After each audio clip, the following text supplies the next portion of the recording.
बिस्मिल्लाहिर्रहमानिर्रहीम। मेरे तमाम बहन भाइयों को अस्सलाम वालेकुम। उम्मीद है अल्लाह के फजल करम से सब लोग ठीक ठाक होंगे, सब पे अल्लाह ताला की ख़ास रहमतें होंगी। तो आज आपकी बहन आपके लिए लेके आई है एक बहुत ही मज़ेदार रेसिपी, जो यकीनन आप में से कभी किसी ने ट्राई नहीं की होगी, लेकिन अब इसको ज़रूर ट्राई कीजिएगा और मुझे दुआएं दीजिएगा। तो चलिए स्टार्ट करते हैं। आपने एक कढ़ाई लेनी है, उसमें थोड़ा सा ऑयल डाल लेना है और प्याज जो है वो आपने अपनी मर्ज़ी से डालने हैं, 1 2 3 जितने भी डालने हैं। आपने ग्रेवी जितनी बनानी है उतने प्याज डाल लें। तो उनको हल्का सा आपने फ्राई करना है, ज़्यादा ब्राउन नहीं करना, बस नरम कर लेना है। नरम करने के बाद आपके पास अगर पड़े हैं इस तरह के छोटे छोटे आलू किचन में, जिनको कोई पूछ नहीं रहा, तो आपने वो आलू छील के अच्छी तरह साफ़ सुथरे करके इसमें डाल देने हैं और उनको कर लेना है फ्राई। ये असल में हमारे किचन में बड़े दिनों से पड़े हुए थे और कोई भी इनको पका नहीं रहा था कि इसका जायका अच्छा नहीं बनेगा। तो भई इतनी महंगाई है, महंगाई के हाथों मजबूर होके हमारे जो भाई हैं, बेटे हैं, शौहर हैं, वो मुल्क से बाहर जा रहे हैं पैसा कमाने के लिए। तो ये हम पे फ़र्ज़ बनता है कि हमारे किचन में जो भी अल्लाह ताला का रिज़्क आया है ना, हम उसको ज़ाया ना होने दें।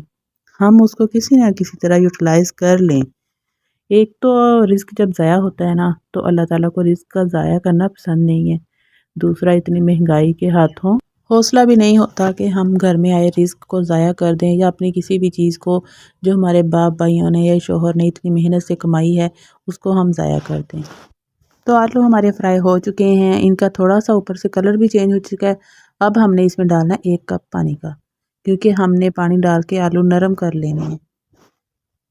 अगर आपको मेरी रेसिपी पसंद आई ना, तो आपने सब्सक्राइब लाज़मी करना है, अपने दोस्तों को लाज़मी शेयर करना है, ताकि सब लोगों तक मेरी वीडियो पहुंच सके और सब लोग मेरी वीडियो से, मेरी रेसिपीज़ से फ़ायदा उठा सकें।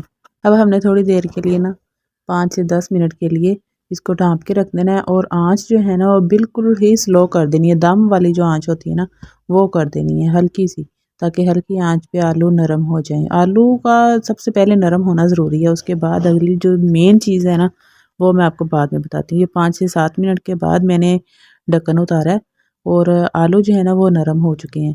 असल में पहले हमने फ्राई भी कर लिए और 1 कप पानी डाल के हल्की सी आँच पे, दम वाली आँच पे हमने रख दिया था और आलू जो हैं हमारे नरम हो चुके हैं।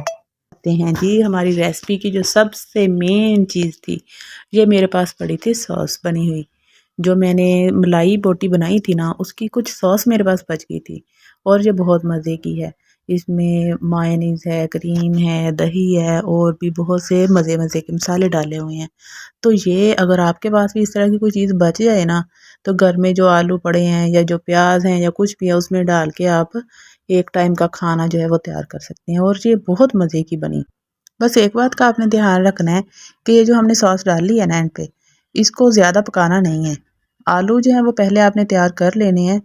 जब अच्छी तरह से तैयार हो जाएंगे, नरम हो जाएंगे, तो फिर आपने ये वाली सॉस डाल के तो बस 1 से 2 मिनट के लिए इसको पकाना है। बस उसके बाद ढाँप के रख दिया। मैंने 1 मिनट के लिए ढाँप के रखा होगा, ज़्यादा नहीं।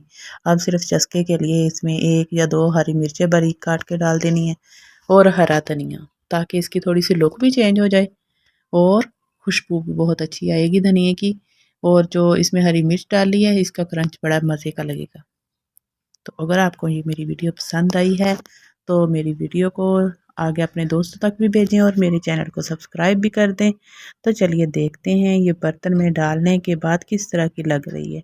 माशाल्लाह अल्हम्दुलिल्लाह बहुत मज़े की खुशबू आ रही है और बहुत मज़े का लग रहा है। अपनी दुआ में याद रखिएगा। वीडियो देखने का शुक्रिया। अल्लाह हाफ़िज़।